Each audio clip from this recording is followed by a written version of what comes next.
Hey guys, so here is our video on 5.3 notes westward expansion.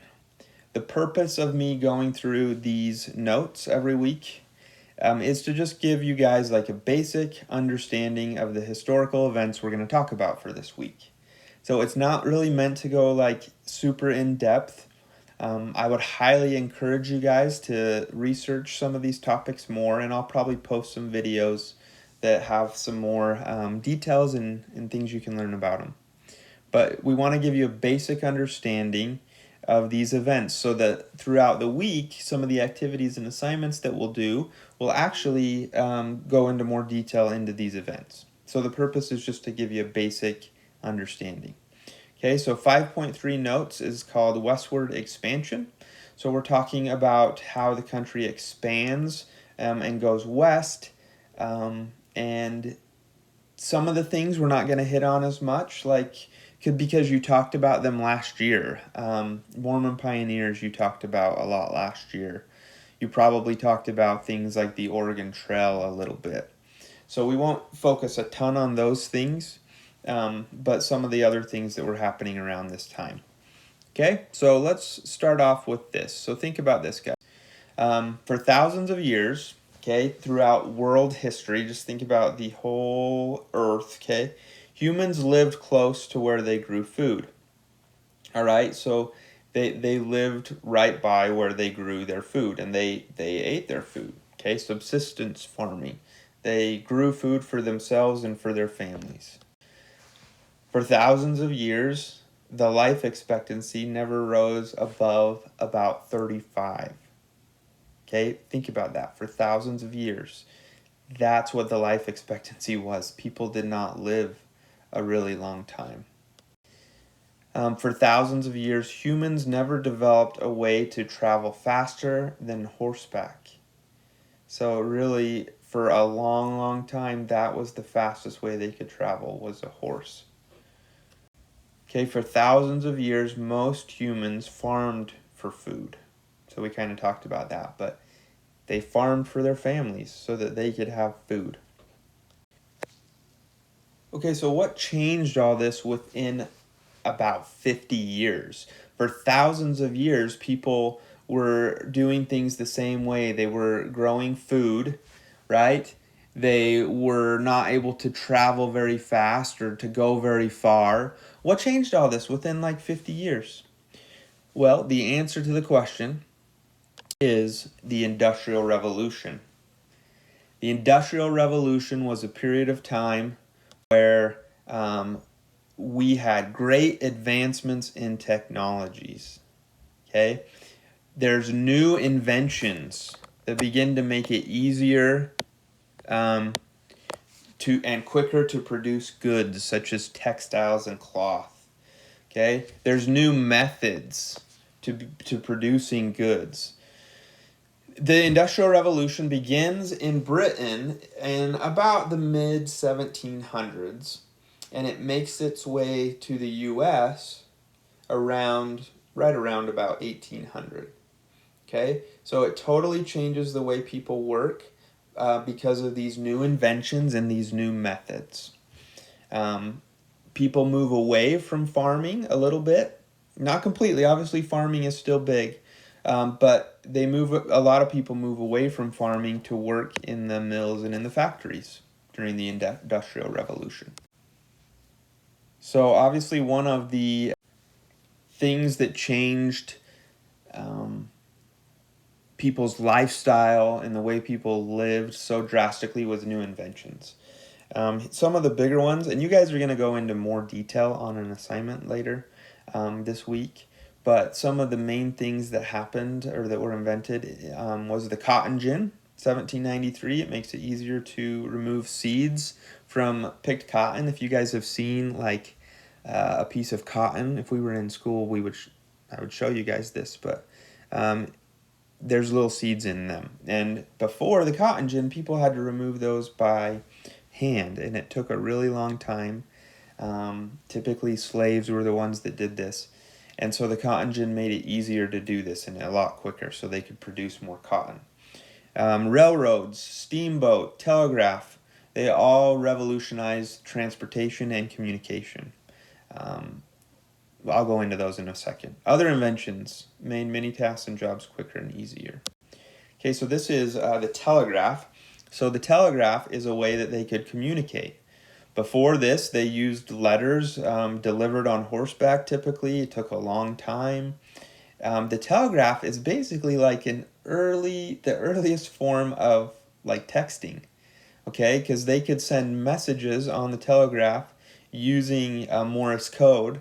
Have you guys seen, you've probably seen movies where they use this, where they're like pushing that lever down and clicking it. Dee dee dee dee dee dee dee. You know what I'm saying. And that's the telegraph, okay? So they were able to communicate that way. And it was instantaneous, right?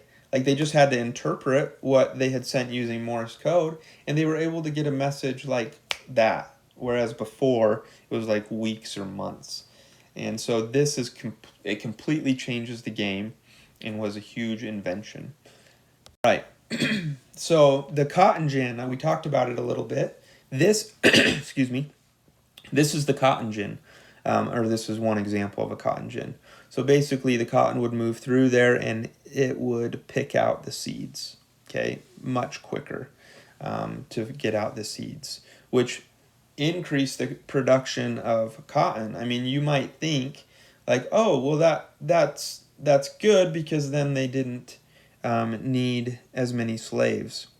Well, the truth is that it increased production, and so it increased the need for slaves because they were growing and needed to pick cotton much more than they had before. Okay, the steamboat in 1807 was a way that they could be transported quicker and transport things and people quicker, and could actually go like upstream in rivers. Okay, the first one pictured here is the Clermont in 1807. All right, the Lowell Factory was another big change during this time. So the Lowell Factory was a change in the way their factories worked. There were a couple of things that changed in their factories. First is the way that they treated their workers. Previously, before this, the workers were typically treated very poorly, were often children. And with the Lowell Factory, they start paying the workers in cash. They're not children, they're typically adults that are working in the Lowell Factory, and they change it so that if they're making like a cloth, okay, everything happens under one roof. Before this, they would do basically maybe the spinning in one building, and then they would have to take everything to another building and do the weaving, and it took a much longer time. But this way, they did it all under the same roof, okay, and was quicker. It was more efficient. So that was kind of just the basics of the factory. There's a picture of the Lowell Factory. All right, westward expansion, here we go. So let's get into it. Manifest Destiny. You probably, maybe, heard this last year in Utah studies. Maybe, maybe not. So Manifest Destiny is a belief, okay, that was prevalent during this time period, the 1800s and before. The belief that the United States was destined to extend its borders and go all the way to the Pacific Ocean. Okay, so if you remember the Revolutionary War, the 13 original colonies is all on the East Coast. But the belief of Manifest Destiny is that the United States is destined to go west, to spread out across the whole continent all the way to the Pacific Ocean and to own land. They believed they were destined to do that. Okay, and many people believed in this idea. Some people, though, thought it was wrong, and even today, there's disagreements about it. Okay, so this is kind of a map showing different land purchases that we get going forward. This is kind of a preview of what we're going to talk about. By the way, that idea of manifest destiny, we are going to talk more about it in one of our assignments this week. So there are some good primary sources and a painting that we're going to look at to explore that more. Okay, so This is just like a quick version, guys, and this is the part where I would encourage you to research it a little bit more. But this is how we get some of this land in the West, okay? So the Oregon country. So if you look at this map here, it shows where present-day Oregon is. So that is where it is. So many Americans want to take over the entire fertile Oregon country. Okay, so this whole green area, light green area, they want to take over. President James K. Polk at the time, he used this term. He said 54-40 or fight.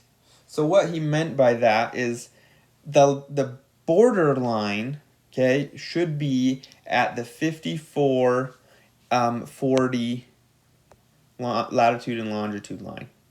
So that's where the United States should own. All this land right here, okay, should be part of the United States. And so also what he's saying there, if that's not the line, if it's not going to be the 54-40 line, okay, then we're going to fight. We're willing to fight for this land. This showed that the U.S. was willing to fight to expand U.S. territory. It didn't come to that, though. Eventually, Britain and the United States were able to compromise over that land, and they set the border at 49 degrees, which is where it is today, the 49th parallel. So right there. So that's a little bit how we get Oregon. All right, Texas.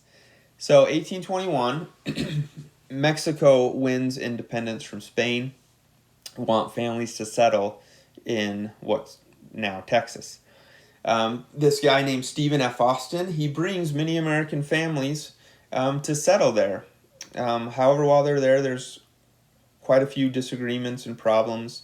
The Americans that are there, they're not willing to follow Mexico's rules. And so after a conflict, and by the way, we're super skimming here, guys. We could go in a lot more detail. But after a conflict, Mexico signs a treaty in 1836 recognizing the independence of Texas. Texas becomes the Lone Star Republic. Okay, did you know that? It was basically its own little country for a little while. It was later annexed, meaning it was made part of the United States in 1845, along with Oregon.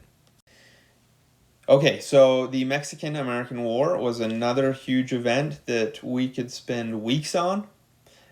But basically, this is how the United States ends up getting this land over here, okay? So, including, by the way, Utah.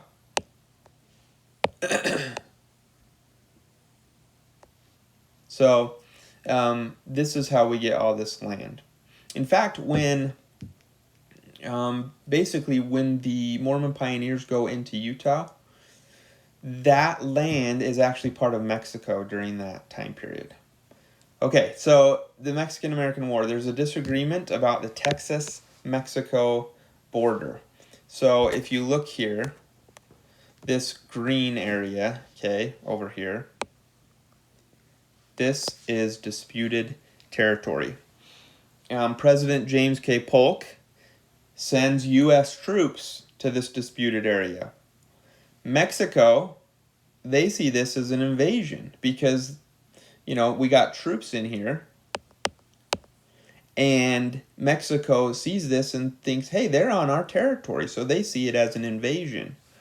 And so they attack these troops in April 1846. President Polk says, Mexico has passed the boundary of the United States, has invaded our territory, and shed American blood upon the American soil. She has proclaimed that hostilities have commenced and that the two nations are now at war.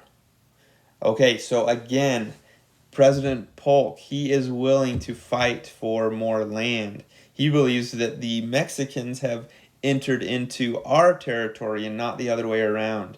And so they go to war over this disputed area. So, eventually, though, America wins the Mexican-American War. and we pick up all this land. Let me go back. All this land,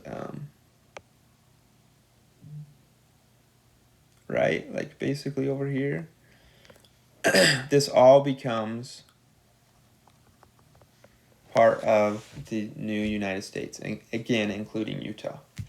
So that's just quick explanation of how we gained some of that land in the West, the Oregon country, and the country including California, Nevada, Utah, Arizona, okay, New Mexico. That comes from the Mexican-American War.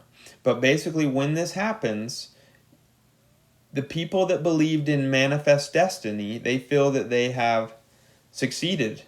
We've come all the way across the continent.